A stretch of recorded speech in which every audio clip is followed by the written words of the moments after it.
E meu bisavô, ele ficava vendo sair a primeira estrela no céu. Essas coisas, tudo que a senhora fala, que não pode, que faz mal, e a gente não sabe por quê. De onde vem isso? Pelava o pescoço da galinha e cortava e botava para pingar dentro daquele buraco ali na areia.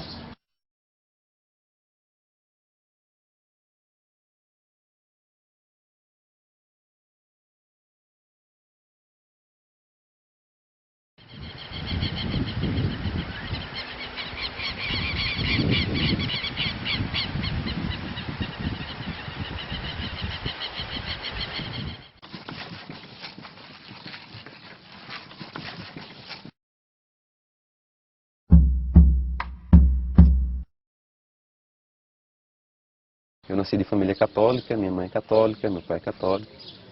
E tive também uma educação católica. Então fui batizado, meus padrinhos foram meus primos, e também fiz a primeira comunhão. Como eu não conheci muito meus avós paternos, aliás, não conheci nada, eles morreram antes que eu tinha nascido, eu sempre tive muita curiosidade para saber como eles eram, a vida deles, os costumes, religião, enfim. E aí eu perguntei a essa minha tia, né? Eu disse, tia, como era meu avô, como era a vida deles lá no sítio, lá em Salgadinho, em Seridó, como era isso? Então ela contou a história que me arrepiou todo.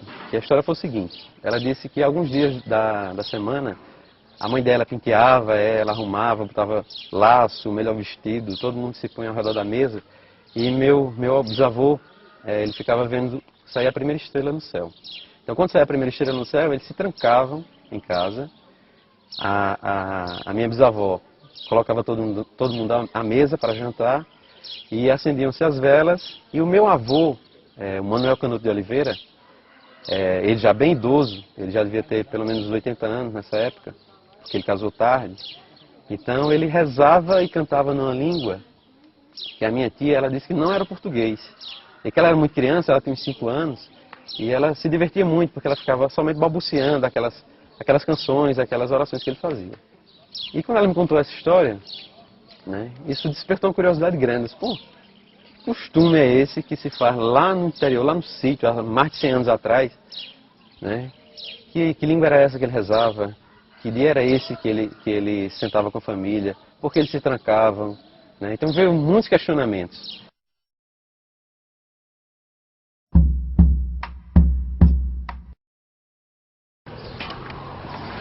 Oi, tudo bem? Como vão?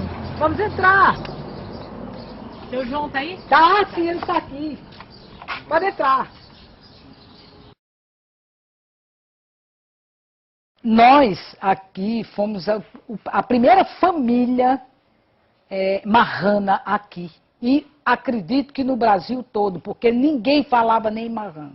Que ano foi isso? Ninguém sabia o que era nem marrano. Isso foi em 1972, mais ou menos. Imaginávamos que aqueles que tinham sido, mesmo aqueles que tinham sido colocados na Câmara de Gás, fossem protestantes, fossem luteranos. O que nós sabíamos de judaísmo era descendência. Gente que era descendente, mas não que houvesse um povo judeu organizado atual. Isso nós não sabíamos.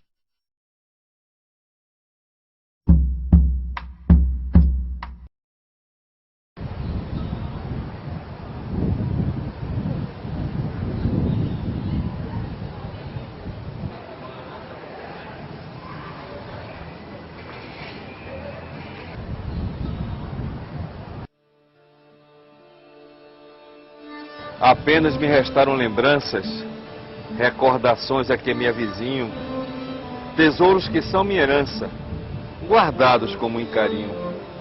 Pungente lavagem dos mortos, mortalhas de linho branco, pedras deixadas nos túmulos, à beira de meu caminho. Os salmos de proteção à vida e a reza da primeira lua nova para sarar minhas feridas. E ao entardecer da sexta-feira, as luminosas velas de sábado me trazem a alegria primeira. Eles viviam aqui no Brasil, no sertão, aqui em São Paulo, em Minas Gerais, em Rio de Janeiro, nos engenhos, nas cidades, nas vilas do ouro. eles criaram sociedades secretas, onde eles circulavam entre si, casamentos endogâmicos, e os negócios também eram feitos em grande parte na confiança. Isso trouxe traumas terríveis na personalidade do brasileiro e do português. Porque ele, na realidade, ele não sabia o que ele era. E o que ele era? Ele não era nada. Ele não era nem judeu, ele não era nem cristão. Ele era judeu e ele era cristão.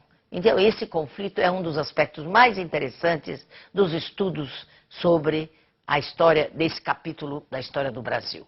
Agora, depois, durante os 300 anos que a Inquisição funcionou, essas sociedades subterrâneas existiram. No momento que a Inquisição foi abolida, nós não sabemos mais o que aconteceu.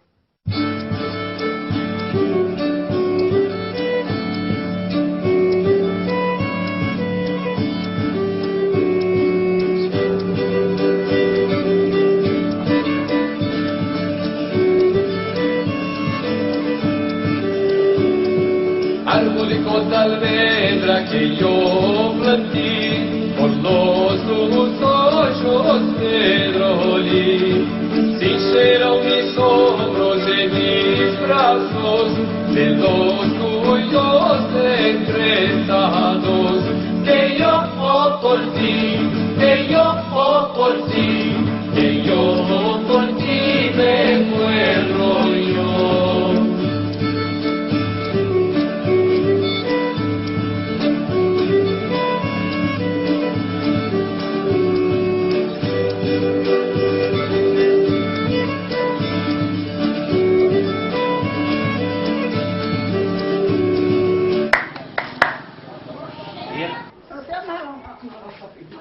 Mesmo assim, a Josinete também tirou muita coisa. Tá bom, desce.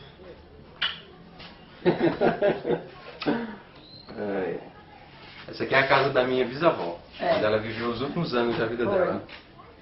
Ela nasceu num sítio, na cidade de Pedra Lavrada, que faz divisa com outros municípios aqui próximos.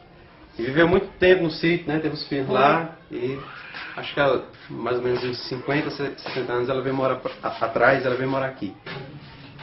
Essa aqui é Minervina, a avó da minha mãe. E aqui, se aproximar mais, dá pra ver direitinho. A gente foi criado em Campina Grande, um pouco distante daqui, da convivência desse grupo familiar aqui nosso. E sempre tivemos muita curiosidade de vir pra cá, de conhecer a bisavó, os primos. Porque aqui nessa cidade que é pequenininha, tem 3.000 habitantes só, praticamente 80% da família é primo. Se não é primo por parte da avó, é primo por parte do avô. Mas todo mundo tem um grau de primo. E não interessa se é primo de segundo, terceiro, quarto, quinto ou sexto grau. Todo mundo é primo, é uma grande família. E todo mundo é responsável por todo mundo.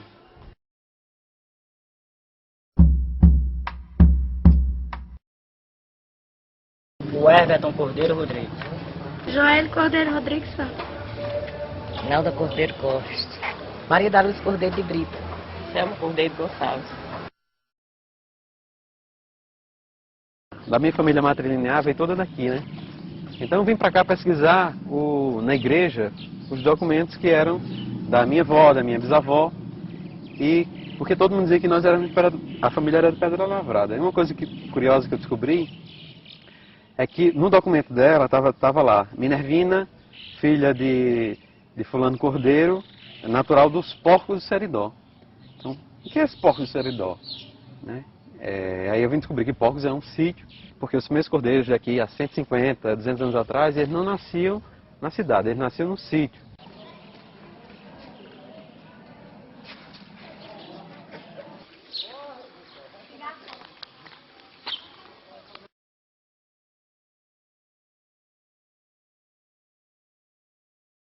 Metade da população é cordeiro. Essa foto aí dos cordeiros? Tem meus bisavós. Será que a gente podia gravar essa foto? Dos primeiros cordeiros. Esses aqui eles são primos da minha bisavó. Dona Mocinha, como é que a senhora tá? Tudo bom? Tudo bem. Essa aqui é Dona Mocinha, é cordeiro. Prima da minha bisavó. Qual a idade dela? Sua idade? 94. 94. A senhora lembra da foto? Lembra em que ano foi tirada essa foto? Em 50. Em 50. Mulher de um lado e homem do outro, era, né? E a senhora tá onde, dona Mocinha? Aqui. É a senhora aqui. Na sua família, Cordeiro, tem muito primo que casa com primo? Tem um primo casado com prima. Até hoje? É assim? Eu pelo menos, ele é primo. São primos de primeiro grau? É, né? Primo legítimo. Tem tio que casa com sobrinha também, esses Cordeiros? Tem, porque tia Rita era sua irmã, né? E o marido de tia Rita era filho dela. Era filho dela. Eu sabia que tinha um sobrinho com era a mãe da Santa Lélia. Já tem meu irmão que é casado com a prima. Também. Meu avô foi casado com a sobrinha legítima. Legítima nem. E a senhora? Ele só teve um filho. E a senhora? Primo segundo. Casou com o primo segundo? Foi. Filho de Antônio Cordeiro Filho, filho de Antônio Cordeiro de Souza. Uma das características que eu encontrei entre os descendentes de cristãos novos no Brasil é a endogamia. A endogamia é o casamento entre parentes próximos, notadamente entre primos e primas, entre sobrinhos e tios. Essa prática é quase peculiar entre os cristãos novos, porque a Igreja Católica, ela se não proíbe de todo, ela restringe. Tanto que uma pessoa que tiver esses graus de parentesco e queira casar, ela tem que pedir uma dispensa de consanguinidade à Igreja para poder fazer a cerimônia de casamento. A consanguinidade, ela permitiu a essas pessoas descendentes de cristão novo manter, de certa forma, a herança cultural ou herança genética cristã nova em maior grau. Porque a não presença de elementos estranhos a essa cultura fortaleceu a cultura interior dessas famílias. Esse aqui são livros de genealogia, certo? O mais que eu tenho de genealogia é Xerox, tem muita Xerox, mas aqui são livros sobre essas famílias aqui do Nordeste, né? Tanto tem no Ceará como na Paraíba, etc. Rio Grande do Norte também.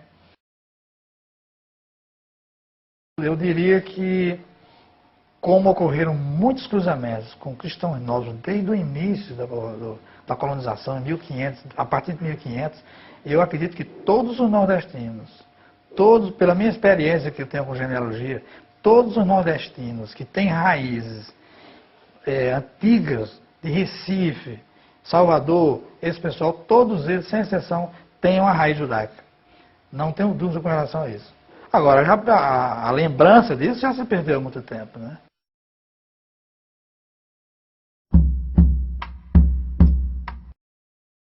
Mostrar minha camisa?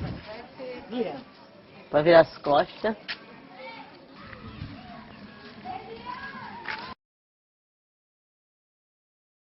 Venha ver, fica na tromba do elefante. É divisa com Paraíba e Ceará. Lá fica Paraíba e para trás fica o Ceará.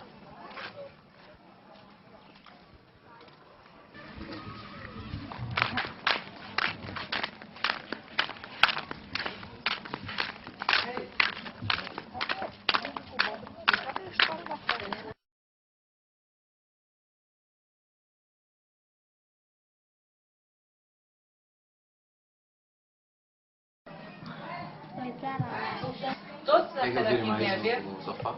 Todos. Você também nasceu? Eu nasci aqui, só que eu me criei em São Miguel. Aí eu vim morar aqui de volta, já tinha 12 anos. Vem aqui, ué, Emerson.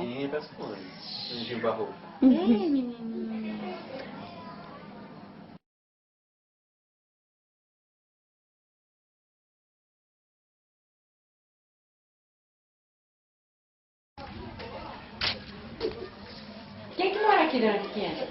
Quem mora aqui, além da senhora, né? Além de mim?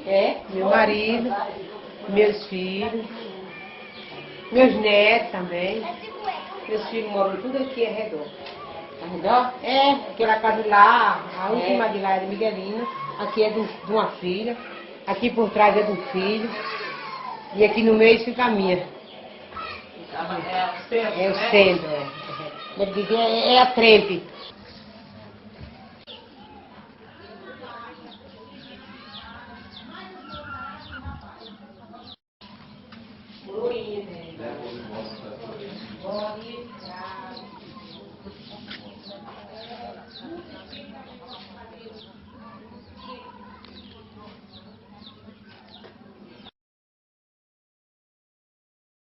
Minha família é família Bernardo, aqui no Venha Ver. Todas são 4 famílias, né? Tudo é primo, é sobrinho, é cunhado, Quais são as famílias? é tio, é Bernardo, Tomás, Roseno e Roberto. Roberto, são 4 famílias. Há muito tempo que é assim? Essa família já é muito conhecida aqui dentro. É muito velha essa família. Já dos velhos, dos troncos velhos, dos bisavôs, dos tataravôs. É muito velha essa família aqui. Dos Tomás, Bernardo, Rosene e Roberto. Tudo são uma família só. Os pais são irmãos, sabe como é? Antônio Tomás, irmã de João Tomás. Chico Roberto, a irmã de João Tomás. Zé Rosena, a irmã de Antônio Tomás. Não. Rodrigo não. Rodrigo é lá da Paraíba. Não tem família com o Rodrigo, não. Que conversa, menina? É ela que é família do Rodrigo. Nós não. Nossas famílias são essas.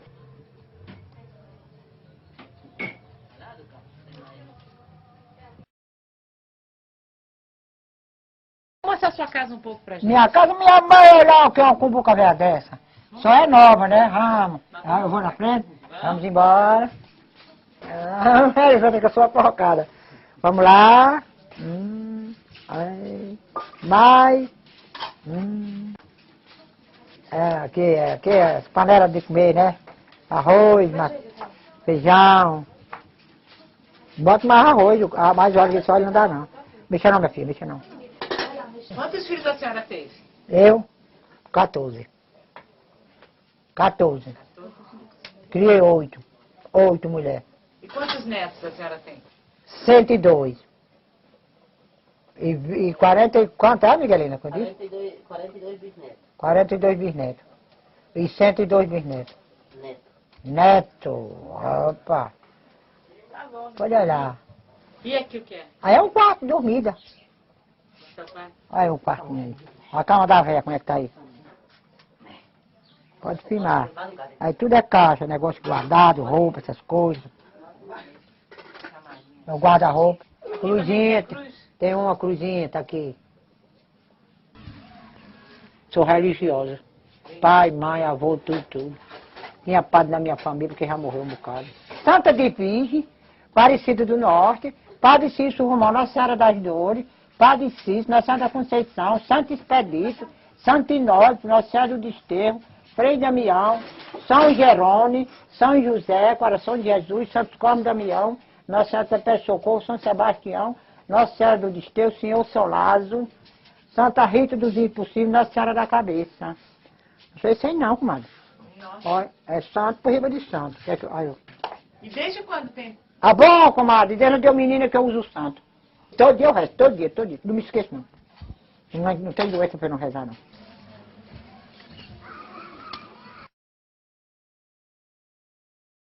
Tanto existem famílias que têm consciência, e muitos até retornaram ao judaísmo, depois que souberam, ou os pais e os avós lhes contaram que eles tinham origens judaicas, e tem outras que não sabem absolutamente nada, mas seguem certos costumes religiosamente.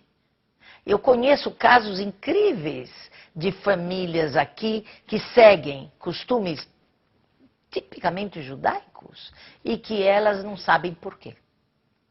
Ô anjo, por que tá te esperando por uma diferença que está te rezando? Da clara aberto, se você sai fora, acompanhe este anjo que vai para a glória. Os mais idosos preferem se enterrar na terra limpa. O que é enterrar na terra limpa? Eu acho que até é uma coisa deles não se enterrar em caixão, se enterra lá na terra limpa. Ah, é direto na terra? Direto na terra, tira do caixão, põe na terra. E primeiro não tinha caixão, no tempo deu nascida pra cá, não tinha caixão, dentro do meu pai, dos meus avós, não tinha caixão. Mas agora tem caixão. Agora tem caixão. Tem, mas eu não quero me enterrar em caixão, eu quero me enterrar no chão. Por quê? Porque eu não quero, mulher. A terra é quem come nós. Terra limpa, tem aqui, ali, essas duas cruzes aqui que são meu avô e meu tio. Naquela dali também é meu tio. Aqui está minha avó, minha tia, que foi a que criou minha mãe. Ela é tia e avó de criação, que nós chamamos. E aqui está enterrado o meu primo, que eu falei que no dia que ele faleceu, que eu fui beber água do pote, disseram que não era para eu beber porque a alma ia tomar banho. Como uma pessoa, tem muita gente que tira água dos potes, joga no mato e enche os potes de novo. Porque é discursivo da morte daquela criatura, daquele defunto, fica no pote. Quando o meu marido morreu, eu fiz. Aí esse ainda está vivo. E eu morro primeiro daquele que eu achei é eu mesmo. E o que a senhora fez então? Joguei no mato a água, pronto. Aí enchi o pote de novo. O povo encheu, eu não. E quando a senhora volta do cemitério, depois que como teve o... Quer voltar ao cemitério? Chega, toma, lava os pés, lava as mãos se pegar em terra por lá, lava o rosto, querendo trocar a roupa, troca, e não querendo, ninguém pega no defunto. Pronto. Todos que morrem aqui se enterram com mortalha. Aqui é mortalha mesmo, né? E todo mundo é de mortalha? É. Todo mundo, todo mundo. Todo mundo é de mortalha aqui. E é homem, é mulher, tudo. A não ser que vem algumas já preparadas dos hospitais, né? Aí já enterra aquela roupa que vem lá. Então fala mais um pouco pra gente como é que é o que é a mortalha, como é que se faz uma mortalha? É a senhora que corta a mortalha? Não, eu não corto. Eu nunca cortei uma mortalha, nunca cortei. O povo corta e eu costuro. Já costurei umas 3 mortalhas. Costuro na minha máquina mesmo. Como é que é? Aqueles pontão grandes. A máquina tem os pontos miúdos e o ponto graúdo, né? Aí a última, eu baixo aquele negocinho que tem de puxar a linha. A última é bem graudão. Aí fica o ponto bem graúdo. Aí eu já passo bem graudão, sabe? É quase mesmo que nem está costurando na mão. Só que é um ponto mais graúdo. Porque o povo fala que faz mal costurar. É da antiguidade mesmo de se faz mal costurar dando nó. Voltando o ponto, sabe? Amarrando. Tem que ser direto. Cortava as unhas à noite do defunto e dava o banho. Aí para poder vestir a mortalha e botar ajeitar no caixão. Do meu filhinho que morreu, eu dei banho e amortalhei. A gente botava até fazia de papelão, uma coroazinha na cabeça também, com a cruzinha. Ele era pequeno quando 7 meses quando ele morreu. A mortalha tem que ter 7 braços. Fica muito folgada. Banha o corpo do morto, veste a mortalha, põe no caixão para enterrar. Entende? E o luto demora muito, né? Você presenciou bem isso? Né? Presenciei e fiz, e pratiquei, porque quem preparou tudo na morte do meu pai fui eu. Eu tive que banhar o corpo do meu pai, preparei sua mortalha, vesti, fiz tudo. Era quantos anos você tinha? Meu pai morreu, eu era muito jovem, tinha antes de, mas fechando 20 anos.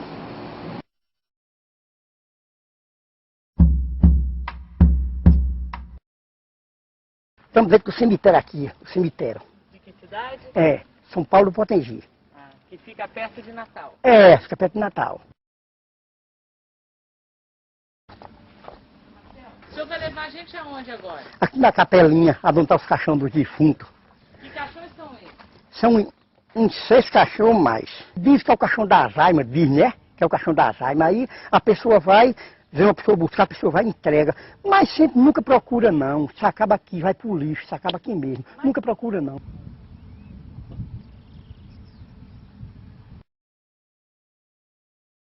Quando uma pessoa quer ser enterrada em terra limpa, então pede um caixão das almas. Pede, o caixão das almas. Pede. O caixão Pois é. das almas leva o corpo até onde a terra. É, até a cova, aí de lá nós tira e traz pra cá de novo. O caixão abre E volta pra trás de novo, pra capela de novo. e o corpo fica na terra? Fica na terra. Caixão das almas.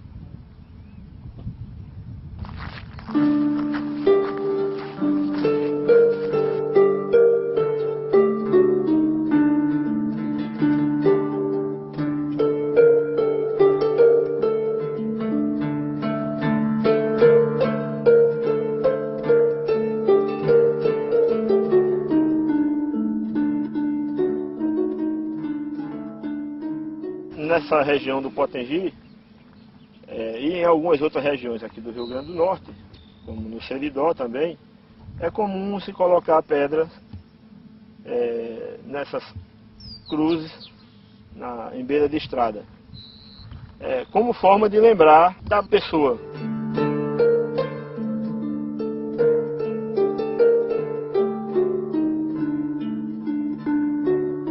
No judaísmo também há uma tradição de se colocar pedra sobre o túmulo para lembrar da pessoa que se foi. Com certeza, alguns colocam essas pedras, talvez com consciência, e outros até de forma inconsciente, mas o que importa é que está sendo preservado, na verdade, uma tradição dos nossos ancestrais e que não é um costume católico.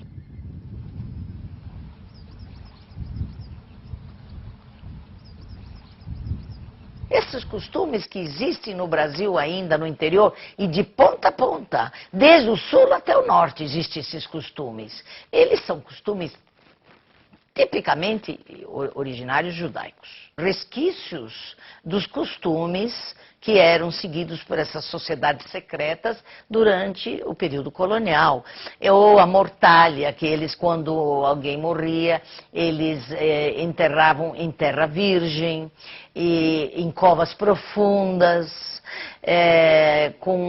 envolvidos numa mortalha, quer dizer, numa roupa que não tinha sido usada, nova, cortavam as unhas dos cadáveres, lavavam, tudo à moda judaica. E eles abatiam as aves também à moda judaica. Isso nós encontramos ainda no Nordeste. Pessoas que abatem as aves somente cortando o cutelo para a ave não sofrer, que é um costume judaico.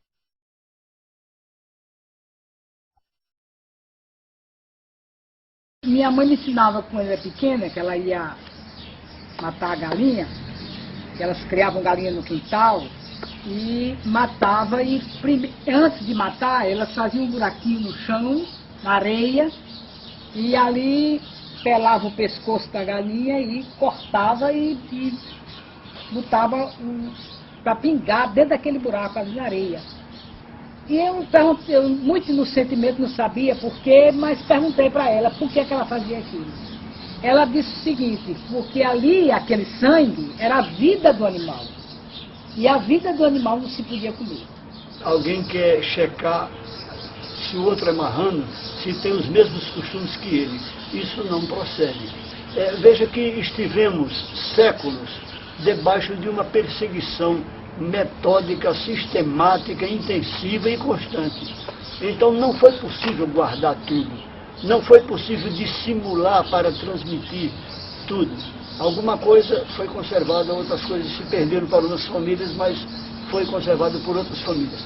Por exemplo, na minha família e na família da Marlene, minha esposa, há costumes que uma família conservou e a outra não, e vice-versa.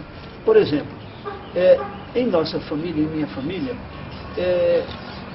nossa família praticava a circuncisão, a Brit Milá dos meninos. Lá no interior da Paraíba do Rio Grande do Norte, nós tomávamos banho nus, porque esse era o costume até pouco tempo. Os homens tinham seu horário e as mulheres não olhavam, e as mulheres tinham seu horário, os homens não olhavam. Então, como nós tomávamos banhos, pai, filho, tios, primos, sobrinhos, todo mundo junto, nós podíamos constatar que nós éramos todos, de nossa família, todos nós éramos circuncisados.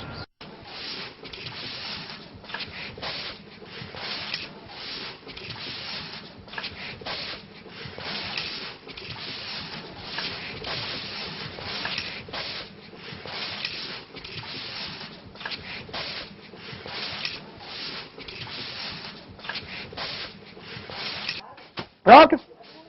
Aí a porta da frente? Na cozinha. Ai, na porta da frente não pode fazer isso. Pode, mais pra cá. Tem que bater pra aí, né? É. Não pode passar aquilo lá. Não. Por quê? Porque ele disse que faz mal, bota a fortuna pra fora. Faz mal, por desde a antiguidade, a gente tá com isso. na cabeça. Nunca barro para varrer, para passar na porta da frente, não. Eu barro os quartos, barro a sala, volto, barro outro quarto, aí varro a cozinha e levo o lixo pela porta da cozinha. Por que não leva para da frente? É porque o povo tem uma cisma, né? É já na antiguidade, não barrer o cisma para a porta da frente, porque diz que carrega fortuna. Os comerciantes mesmo fazem isso. Não barra o comércio para jogar lixo fora. Tem que juntar no cantinho, apanhar com a pá, que diz que carrega fortuna. Isso acho que seja mais ilusão do povo antigo, né? Há uma hipótese de explicação para a varreção da casa no Nordeste que tem uma maneira peculiar entre algumas famílias. Alguns explicadores, alguns etnologistas, eles acreditam que essa explicação esteja numa reminiscência antiga de judaísmo dessas pessoas. Como se na porta da casa do judeu sempre tem uma mezuzá, e você tem que ter um certo respeito com essa peça, então você não pode atravessar com lixo ali, então essas pessoas ela varrem no sentido contrário. Isso seria o respeito à peça. Como já não há mezuzá, isso é apenas um resquício, um survival, se diria em antropologia, desse antigo costume. Porque aqui eu já preparo com mel, eu boto a vela e boto o mel.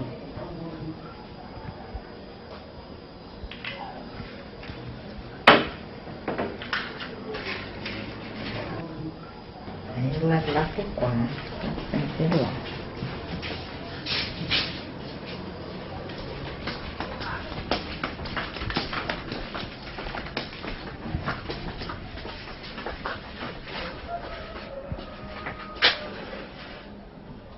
Minha mãe, ela não fazia, nem tinha o menor conhecimento, ela nunca nem viu um judeu na vida dela. Né? Nem eu também tinha visto até então, não conhecia pessoalmente. Então, todos os costumes a gente vai associando a cabala, a atrações místicas mesmo, a coisas quase sincréticas, ocultas, sabe? Que é muito escondido. Ela tanto nem passa. Quando eu pergunto, minha mãe, por que a senhora bota mel? Ah, porque minha avó fazia, sabe? Ela sempre explica, tem uma explicação convincente e confortável, mas você sempre percebe um mistério, sabe? Uma coisa que... sabe, quase uma coisa familiar. E também é passada aquela coisa, é o costume nosso. Não é do vizinho, né, para que o vizinho conheça. É o costume que é feito dentro de casa, né, para os seus.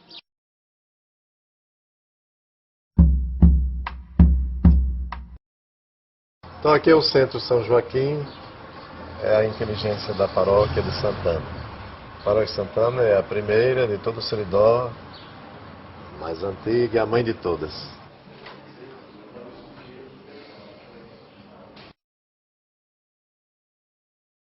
O oratório, então, o oratório dessas peças antigas, históricas, me fala mais alto, porque em todas as casas havia um oratório, que não é judeu, mas aquelas horas de oração, então lembra, né? Aquelas horas de oração. Queria que você explicasse um pouco mais isso.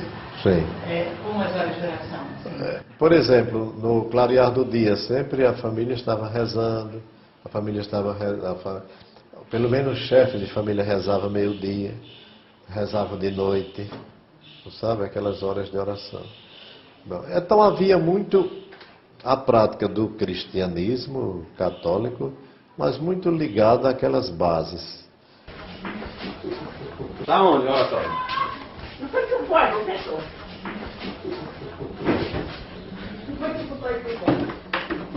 Quer que eu mostre aqui?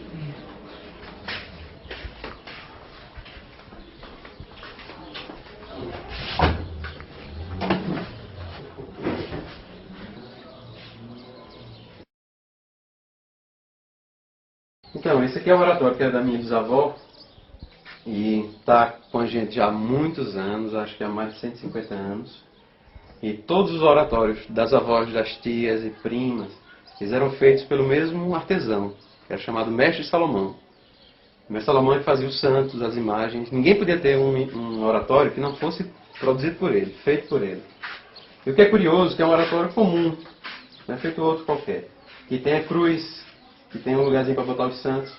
Mas é uma coisa que um tio meu, o tio Isaías, quando eu perguntei sobre esse símbolo aqui, Eu perguntei, Isaías, o que é isso? O que é isso? Aí ele falou, isso aqui é uma letra dos antigos. Mas que letra é essa? Não sei, uma letra que os antigos sabiam, que eu não sei. Isaías tem 86 anos hoje, né? Então, que letra é essa? O que é que isso se assemelha? Né? O que é semelhante isso aqui? Que letra? Isso é a letra do alfabeto que nós conhecemos? O alfabeto grego? O alfabeto romano? Não é. Né? É uma letra. E que letra é essa? É semelhante a uma letra em hebraico, o Shin. Né? O S, a letra S, o Shin de Shaddai, de Shem. Né? O Shaddai que tem na Mezuzá, né? O nome de Shem, de Hashem, de Shema Israel, enfim. Não sei o que é, mas que é um Shin, é. Né? E isso é interessante. Né? Está abaixo da cruz.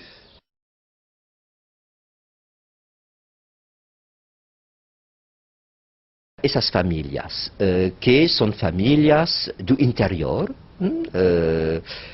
han vivido e os membros dessas famílias foram educados até os anos 80, ainda aislados do mundo exterior, e o itinerário pessoal de algumas dessas pessoas, alguns casos, quando chegam na cidade, em Recife, Natal ou até São Paulo, que passa?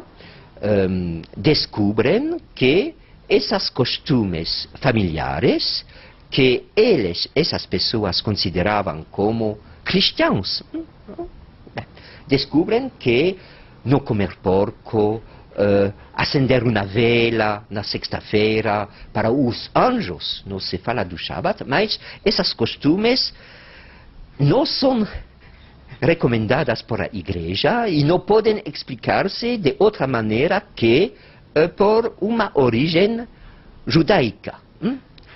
E a reação dessas pessoas, muitas vezes, uma reação muito forte de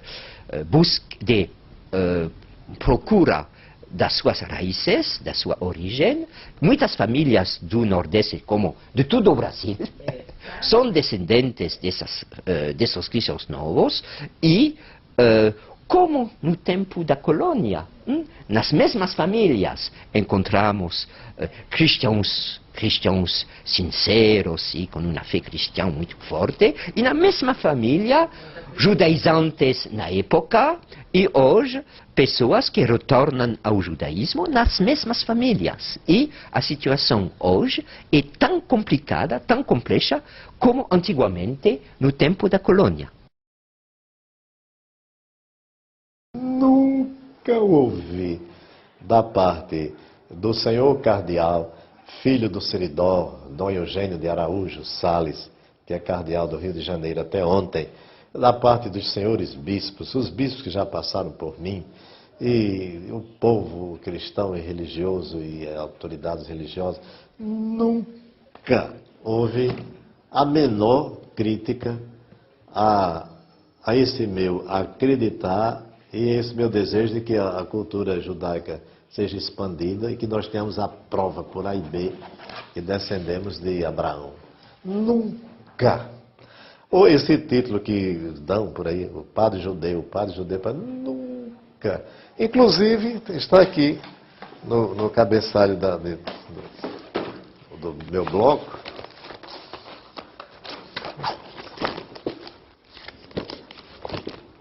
Está lá em casa. Judeu da... Olha, Monsenhor Atenor Salvino de Araújo, judeu da diáspora, aí depois cura da Sé, pároco de Santana de Caicó, eremita de São Sabas, capelão do Papa. Mas primeiro está judeu da diáspora. Bate o mundo inteiro minhas cartas. E Monsenhor Atenor Salvino de Araújo, em seguida, judeu da diáspora.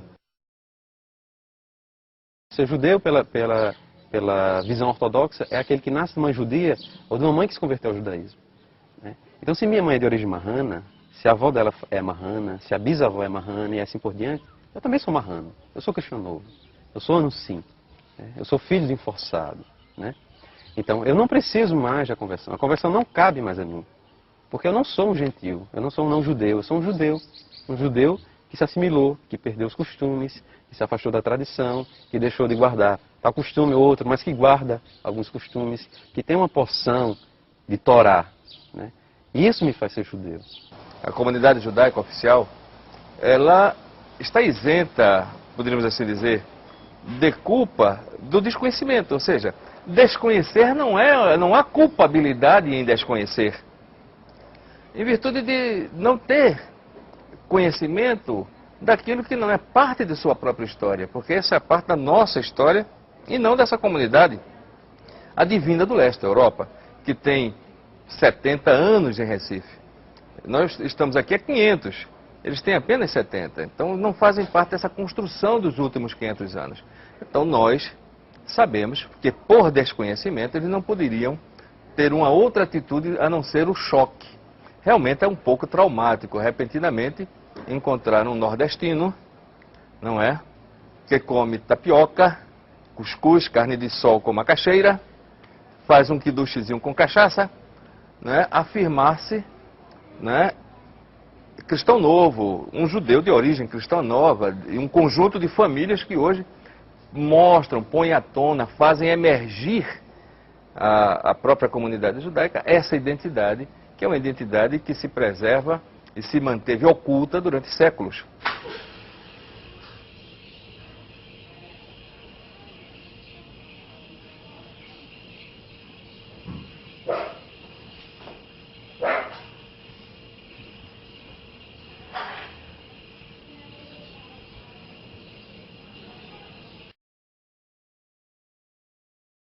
Baruch Adonai Eloheinu melech haolam, asher kiddushanu b'mitzvotav v'tzivanu l'hadliknel shel Shabbat. Shabbat Shalom.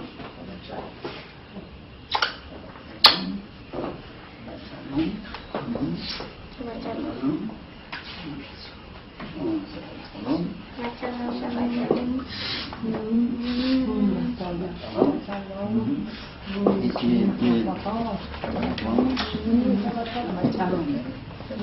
Shabbat Shalom também para ela. Shabbat Shalom. Shabbat Shalom. Boa tarde. Shabbat Shalom. Lava suas mãos. Já. Pega sua kippah. Hillel Shalom, Malachei HaShalom, Malachei Elyon, Milel Elohim HaMelachim, HaKadosh Baruch. Aqui estamos celebrando o Erev Shabbat, costumeiro, mas o que não é de esperar é que se trata de uma família marrana retornada. Uma família marrana retornada que tem em torno desta mesa 3 gerações representadas. Os pais, uma filha e os 2 netos. Somos nós aqui os Bnei Anusim, os filhos dos descendentes retornando. Uma família de 3 gerações retornada, celebrando o seu Shabat. Então, hoje, em torno desta mesa, nosso testemunho e o nosso Baruch Hashem, que nós retornamos. Baruch Hashem, que aqui estamos, 3 gerações de uma família retornada. Baruch Hashem. Baruch Hashem. Beni uben bnei Israel, ot hile olam, ki sheshet yamim, asa Adonai, et hashamayim, ve'et haaretz, ubayom hashiri, Shabbat, vayitnafas. Saviri Maranan, Behai. Baruch atah Adonai, Eloheinu melech haolam, borei peri hagafen. Amém. Behai.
São Paulo justamente para isso, para falar com os rabinos ortodoxos, que são sérios e bem vistos aqui fora, como você fazer a coisa, como retornar para o judaísmo pela lei judaica do modo mais correto possível, para que não haja dúvida de que nós somos judeus efetivamente, e para que no futuro a nossa comunidade de judeus de origem de Anusim não tenha problema no futuro, para que nossos filhos não tenham problema, na verdade, a buscar orientação de como efetivar a situação diante do Rabinato de Israel, do Estado de Israel, da religiosidade judaica, da comunidade judaica do Brasil. A gente está falando sobre ortodoxia, porque pelo que outras linhas judaicas, conservadora, liberal, reformista, se realiza esse retorno. Exatamente. Esse retorno e as conversões, elas são feitas no Brasil na linha conservadora liberal, mas ela não é reconhecida pela ortodoxia nem pelo Estado de Israel, efetivamente. E conversões e retorno, até então, até hoje, ortodoxos, eles não são feitos no Brasil. Até hoje. Sou rabino com muito orgulho da sinagoga do Bnei Akiva daqui de São Paulo, que é uma comunidade jovem. Eu sou rabino ortodoxo, mas eu não gosto dessa palavra.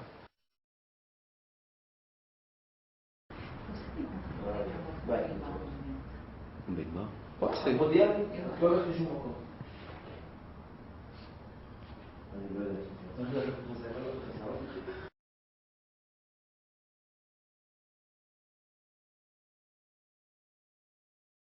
Uma coisa típica da imigração é que imigram primeiro homens e depois as mulheres. Então, migrando os homens procurando mulheres, pegaram mulheres locais. Isso deu muito problema. Nos anos 20 chegou para cá, não para cá, para a Argentina, um rabino chamado David Sutton, Raham David Sutton. E ele viu que a situação era muito, a matrimônio misto, etc, etc. Então ele achou por bem de fechar essa porta, porque ele conta lá. Ele diz essa história, ele diz, eu vi, o que é que vocês fizeram? Não, eu peguei ela, coloquei ela num banho, sei lá, eu dei pra ela um banho, ela é judia agora, acabou. Olha que isso não se faz dessa forma, isso é uma coisa muito ingênua fazer uma coisa dessa, isso destrói o judaísmo. Então ele achou por bem fechar essa porta, e ele decretou que na Argentina, ou na cidade de Buenos Aires, não se fariam mais conversões da comunidade dele.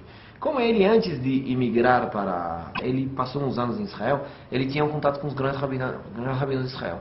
E eles apoiaram a decisão dele. Como aqui em São Paulo tem uma grande comunidade Halabi, Síria, eles adotaram essa decisão dos irmãos deles lá da Argentina, e depois também foi para o México. E já deu um tipo de moda assim, que não se converte. Dizer que é proibido, não sei se é para dizer. Não é óbvio que seja proibido, mas que ninguém faz, ninguém faz. Eu não vou fazer também. Nem se nem colocar minha cabeça embaixo da guilhotina, eu não faço. De jeito nenhum. A conversão é um processo que ele é aberto para qualquer pessoa que não nasceu judia, ou ao menos que não tenha uma mãe judia, que quer se juntar ao povo judeu. Principalmente, essa pessoa ela tem que demonstrar uma vontade bem clara que ela vai viver uma vida judaica. Isso é conversão. O que quer dizer retorno? Retorno quer dizer que essa pessoa ela é potencialmente um judeu. Só que perdeu o judeu, assim, perdeu o contato direto com o povo judeu por causa de perseguição, por causa de etc. Mas guarda uma certa identidade judaica. E ele consegue provar que ele é de ascendência judaica, que os avós, etc. Seja pelo nome, pelo lugar de nascimento, pelas tradições de casa, pela cidade, etc. E nesse caso o processo é muito simples, porque esta pessoa ela é um judeu, só que tem que comparecer ante um tribunal dizer esse fato que ela é judia. E nesse caso é só uma coisa formal.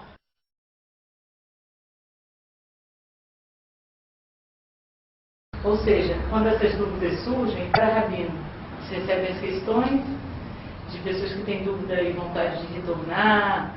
Enfim, ninguém sabe o que o outro faz, ninguém sabe se vai fazer certo, se vai fazer errado. Cada um faz o que... Cada um. Nenhum. Se eu me namorar com uma moça ortodoxa. Vai ser uma catástrofe. Você está numa situação dessa muito complicada, entendeu? Se você tem um filho e você quer um mulher para fazer Brit Milá, nenhum mulher vai querer fazer Brit Milá. Dizer, procura um médico para fazer. Não vão querer fazer. Isso é uma realidade. Isso é de fato assim. Porque você é considerado não judeu. Porque você casa de fazer entre judeu e judia. Sei lá, entendeu? Esse é o problema da identidade, eu acho muito chato isso. Por isso que é muito importante esse reconhecimento oficial de um tribunal, que você de fato é judeu com todos os direitos e os deveres. Será que os marranos conseguem voltar realmente como um grupo? Não tenho certeza. Hoje em dia, eu acho que não consegue congregar. Eu acho que não consegue congregar. Pelo menos vão congregar entre si. Mesmo entre si, digo. Mesmo entre si eu acho que é difícil. Porque a tela social, a base social de uma convivência comunitária, ela não existe. Também isso tem bases históricas também, porque o judeu marrano ele está acostumado a ver uma vida judaica secreta, uma vida judaica que ela se faz em família, os líderes são as mulheres, assim era no Portugal, mas não sei como é no Brasil, acho que é parecido. Isso não se presta a essas mudanças, a essa modernização. Então não sei se esse sonho de comunidade marrana moderna, assim, ortodoxa, cumpridora, etc., no lugar de nascimento, se isso vai se realizar. Mas que tem que tentar, tem que tentar. Esse é o caminho mais fácil de conseguir alguma coisa. Senão, cada um por si só. Ótimo.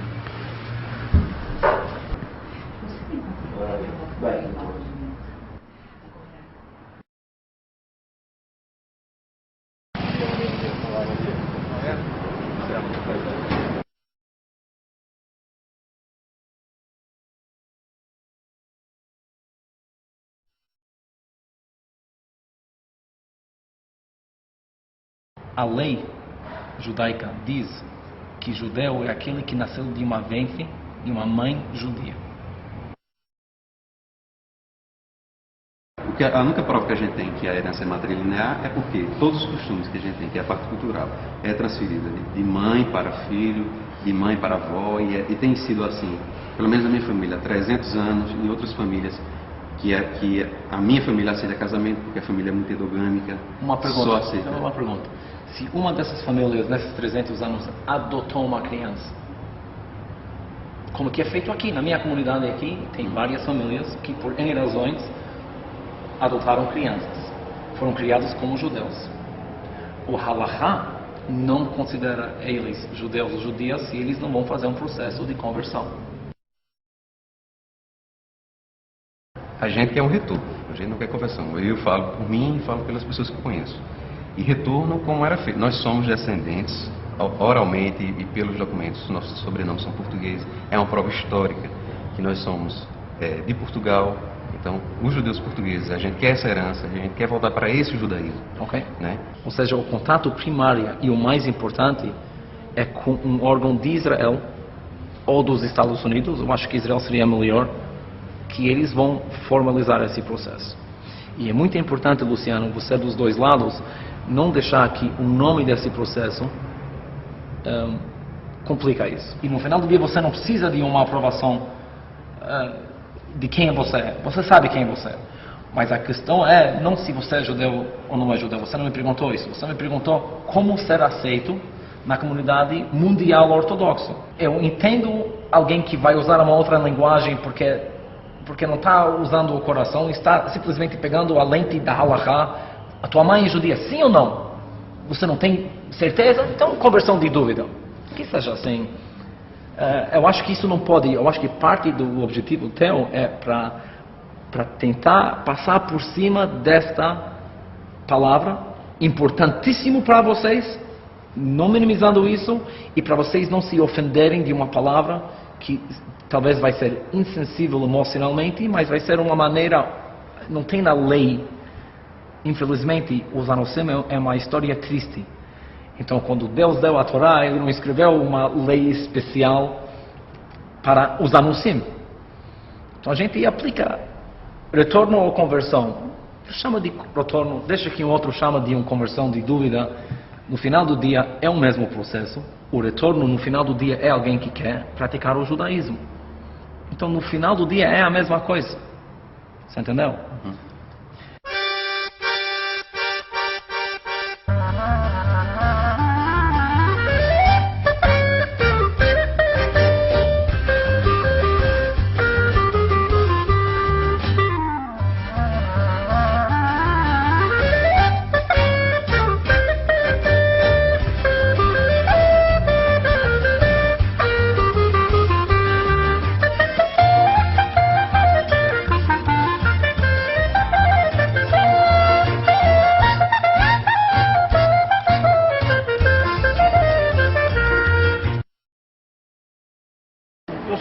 sou religioso do meu jeito. Não...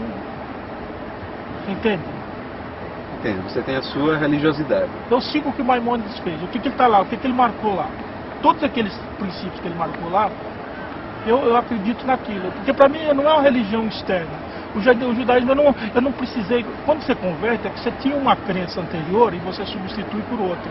Eu não tive crença anterior. Eu toda a vida cria naquilo. Eu acreditava que tinha um Deus único, que esse Deus era imaterial, que vinha uma Machia. Eu acreditava tudo isso.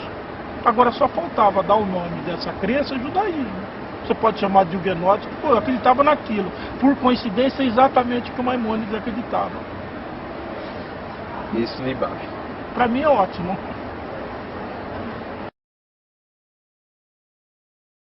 Fato religioso, você vive bem, independente de reconhecimento ortodoxo ou não. Isso você tem. É porque a coisa que o judaísmo não é catolicismo, não tem uma autoridade central. O judaísmo, aliás, é coisa errada a gente falar o judaísmo. É plural. É o seguinte, você tem uma situação idealizada e você acredita que o mundo gira em torno dessa situação idealizada. E não é assim. O judeu é igualzinho a todos os povos da terra. É uma religião. Se você levar a sério, ótimo. Se não, aí você vê como vê placa aqui aqui na hebraica, estava dizendo assim, tome conta das suas coisas, das suas pertences. Quer dizer que tem gente que furta. É um povo igualzinho aos outros, não tem nenhum problema. Agora, o que diferencia é essa ligação com a religião, essa ligação com Deus.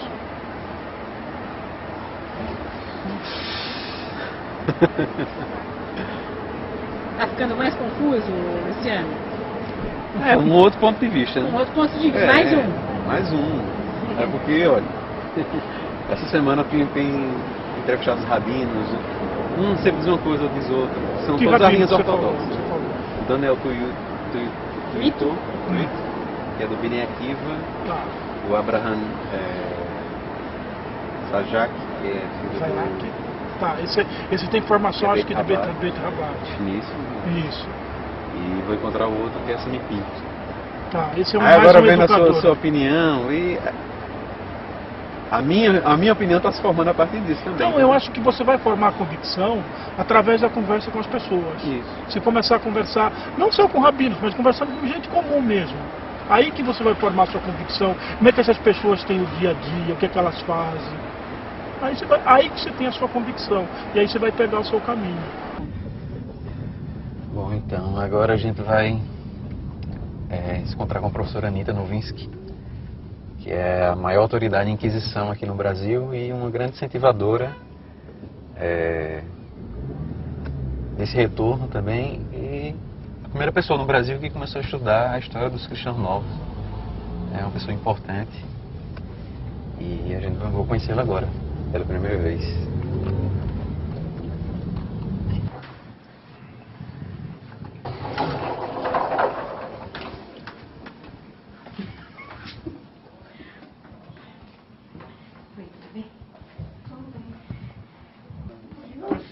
Professora, olá. Você vai bem? Então, muito Como prazer, vai? viu? Tudo bom? Muito prazer. Olha, Luciano, esse aqui é um grupo que faz estudo sobre o marranismo. Ah, é? O Luciano é médico. Pois eu sou o objeto de estudo de você. Ele é médico e ele é marrano. É marrano. Ex-marrano. O que você diz? Ex-marrano?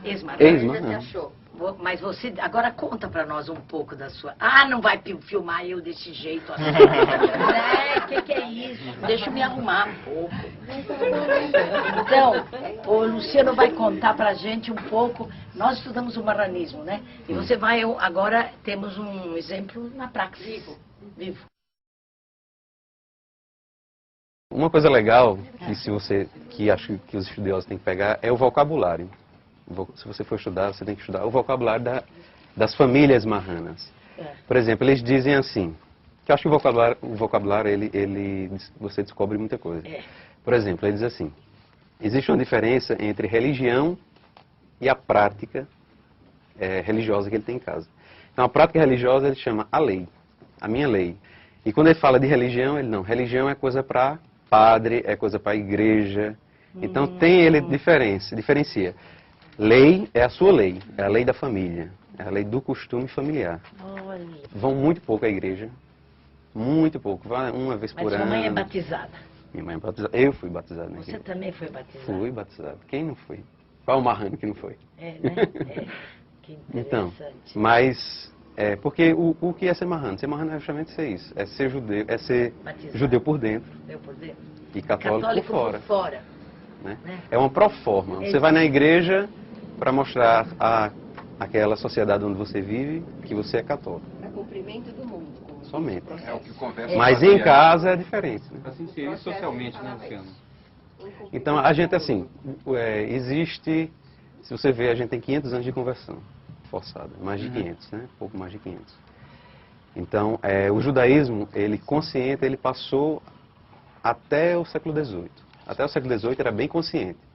Só na última visitação da Inquisição lá na Paraíba, os grandes centros eram quem? Minas, Bahia, Rio de Janeiro, né? Pernambuco. A Paraíba era ninguém lá na história. Mas na segunda visitação, o maior número de pessoas denunciadas foi na Paraíba.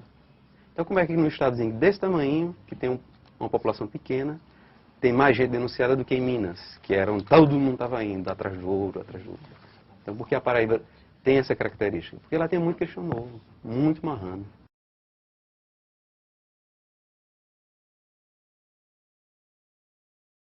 O que a gente vai ver agora?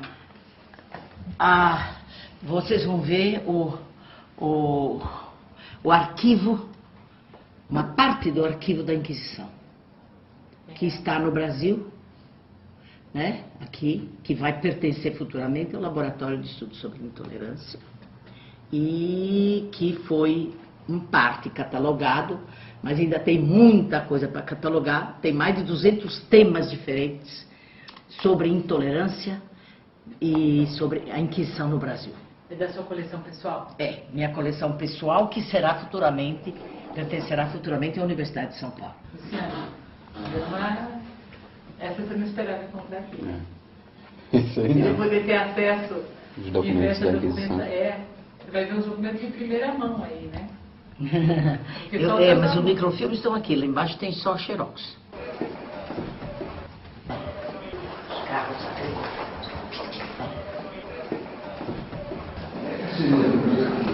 Eu acendei. Eles vão pintando aqui agora.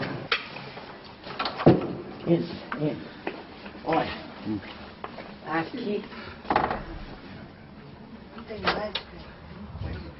Olha aqui. Cópias de autos de fé. Depois aqui também, documentos sobre Paraíba, São Paulo, Bahia, Pernambuco, Minas Gerais, Alagoas. O Brasil inteiro está aqui. Aqui tem 500 anos de memória de documentos. Cada caixa dessa tem documentos originais que eu vou mostrar para vocês. Por exemplo, vamos pegar uma caixa qualquer, né? Que é processo... vamos pegar o processo da Paraíba, que ele é da Paraíba, né? Isso são processos. De onde vieram esses processos? Eu microfilmei eles todos na Torre do Tombo. Todos, então, das suas Todos pesquisas? esses são da Torre do Tombo. Tá vendo? Essa aqui, ó, tá vendo? Olha aqui. Aqui,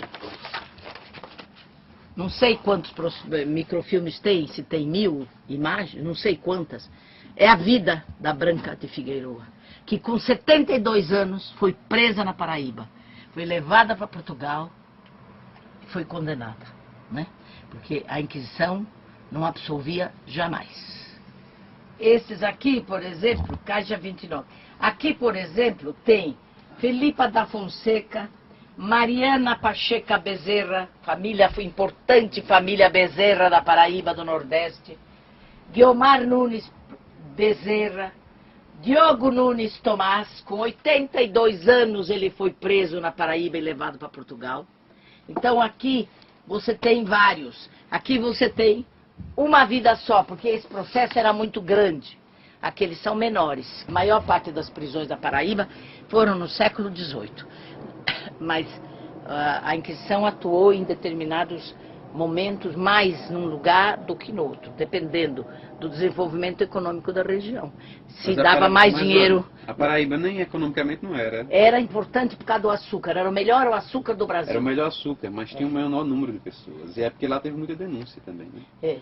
Não, teve denúncias já no século XVI, porque você sabe que os cristãos novos da Paraíba são muito antigos. Eles são desde o século XVI, das primeiras colonizações. Lagoas, ali, Aracaju, tudo, e depois foram para Paraíba.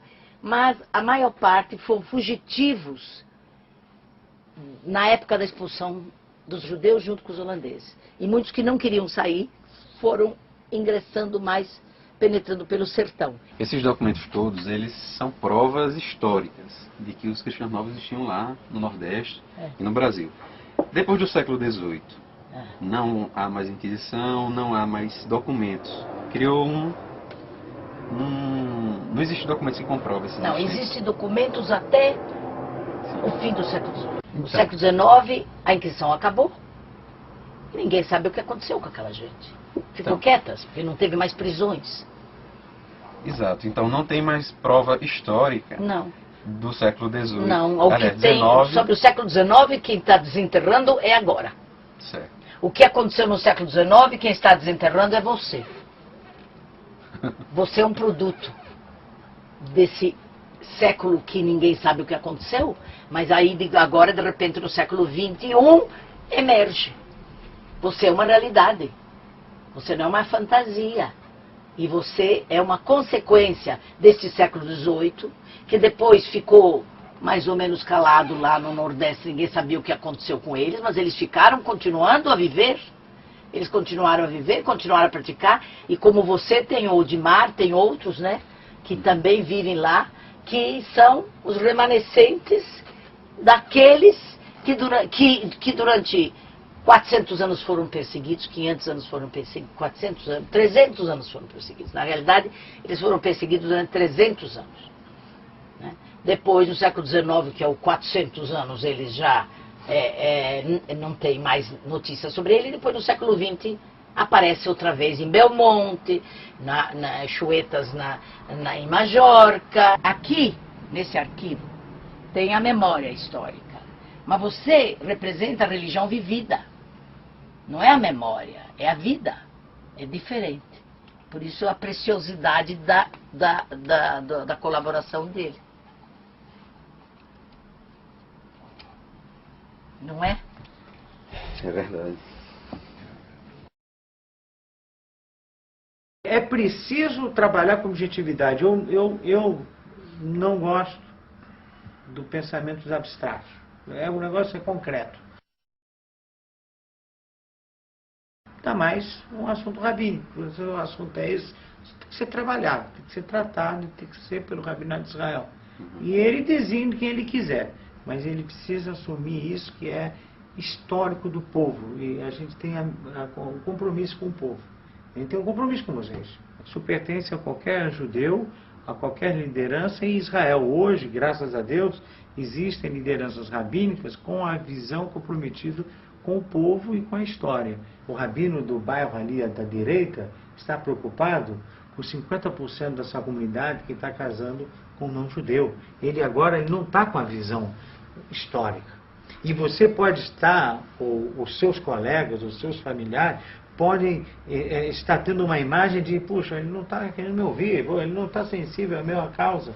Entenda, ele está com um paciente lá na frente dele que está precisando, digamos, de tratamento de UTI. E essa questão aqui precisa de um outro tipo de especialidade. Só que eu lhe digo uma coisa, o Mahan, o Anusim, ele está 300, 400 anos em coma. E está acordando agora. Ele não está chegando na UTI, não. Ele está em coma. Ele está gravíssimo. Acordou e quer voltar para uma vida judaica.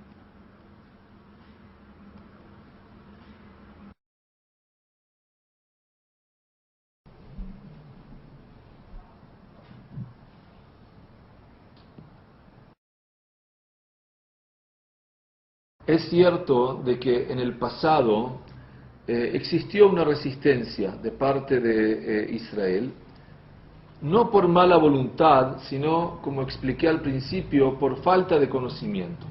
El tema de los Anusim no era un tema conocido en Israel.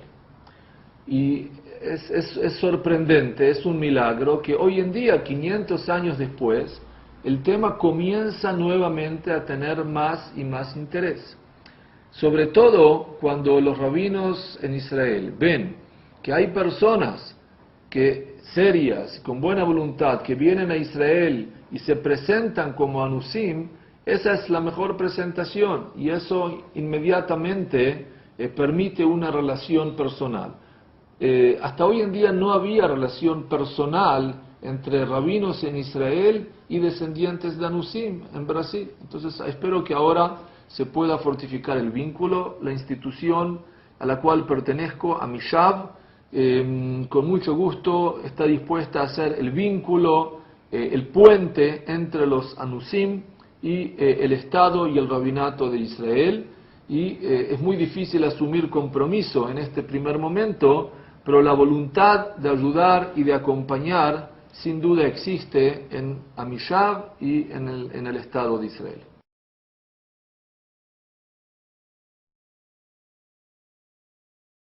Para mim, judaísmo e ser judeu não é apenas a religião.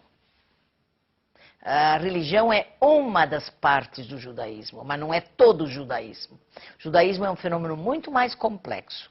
E eu acho que esse sentir é um estado de alma, é sentir-se. E se existem raízes, se existem reminiscências, se existe sentimento que liga e que vincula esses brasileiros hoje com o seu passado, eles têm todo o direito de serem considerados por nós judeus como judeus, se eles optarem por isso.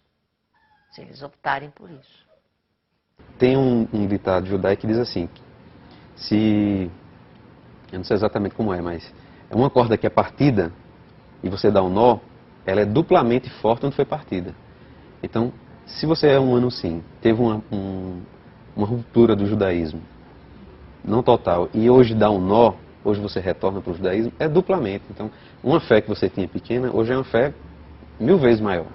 Então, o Anusim que volta, ele volta mesmo. A questão religiosa não é o problema mesmo é a tolerância. Agora, hoje em dia, veja bem, a minha casa, desde as minhas crianças bem pequenininhas, eu eduquei dentro do judaísmo oficial, ou seja, se faz Kabbalat Shabbat, comida de Shabbat é preparada na sexta-feira, eu faço Havdalah em casa, guardo os Minhagim, ou seja, todas as festas, eu faço tudo em casa, jejum de Yom Kippur, os outros jejuns, eu mantenho a minha tradição dentro da minha casa, leitura de Torá, a Parashá Hashavua. Agora, é uma história distinta. Meus filhos já têm uma consciência judaica um pouco distinta da minha. Eu acho que isso é o que faz uma pequena diferença. Contudo, eu não deixo que eles esqueçam, não permito jamais que eles esqueçam, enquanto eu tiver vida, da tradição dos seus antepassados. Olha, vocês são de origem cristã nova, vocês são marranos. Embora vivam o judaísmo oficial, vocês são marranos. E nós temos essa bênção, essa reza, esse costume. E assim vai levando, sem esquecer, com um olho para trás, ou seja, olhando os antepassados, mas com um olho no futuro, na nossa realidade judaica.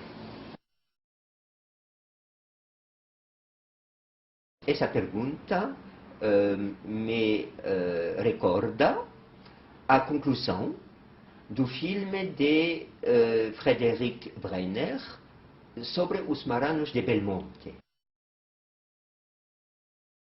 Frédéric Brenner pergunta a Dona Emília o que ela pensa da evolução do grupo marrano de Belmonte com agora uma sinagoga oficial e o retorno então ao judaísmo normativo. Então, Dona Emília responde, bem, essa religião da sinagoga, toda essa maneira nova de praticar, isso acho que é muito bom para meus filhos. Mas, para mim, não é o que meus pais me ensinaram. E a mim me parece que nessa conclusão de Dona Emília aparece como uma saudade, a saudade da religiosidade marrana, religiosidade marrana que fundamentalmente é uma prática clandestina, segreda, o valor supremo da religiosidade marana é o segredo. E, com o retorno oficial ao judaísmo, que é inevitável, se perde essa dimensão segreda, que é uma parte fundamental do maranismo. No começo eu dizia, nada, Luciana, não. A religião da gente não é essa católica mesmo. Eu acho que tá... Aí ele dizia, não mãe, mas de onde vem essas coisas que a senhora diz pra gente? Aí começava a mostrar, né? Disse, não, deve ter alguma coisa aqui, eu vou procurar, vou pesquisar. Porque assim, ó, essas coisas, tudo que a senhora fala, que não pode, que faz mal, e a gente não sabe por quê, de onde vem isso? E a senhora achava que era da religião católica, né? Aí eu digo, você é quem sabe. E depois ele começou a me explicar e eu fui entendendo. Eu digo, é mesmo. Eu até falo para os outros meus filhos. Isso, querido. Mas a senhora continua católica? Eu continuo, né, na minha religião ainda.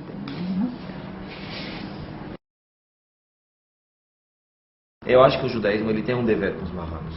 Eu, pessoalmente, aprendi muito com os marranos, não como historiador. Aprendi muito como rabino.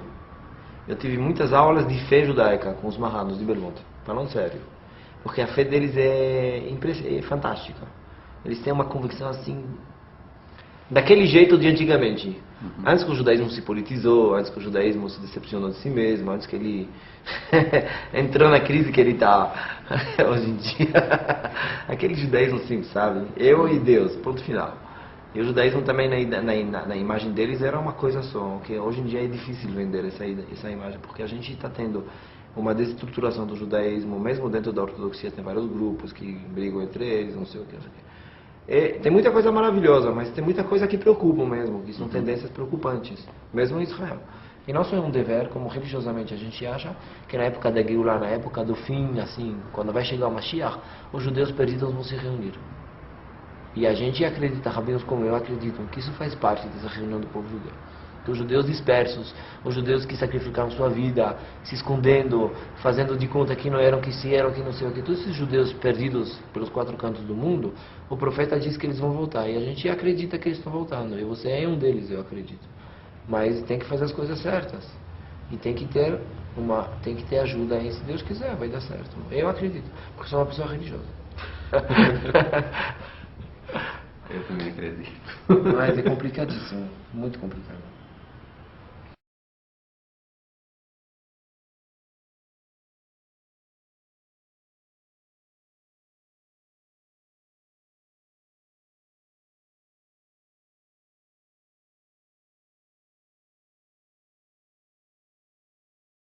עוד בלבב פנימה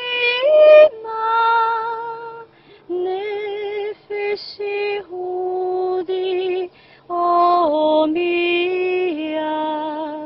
ולפתי מזרח קדימה עין לציון סופי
por ti, que yo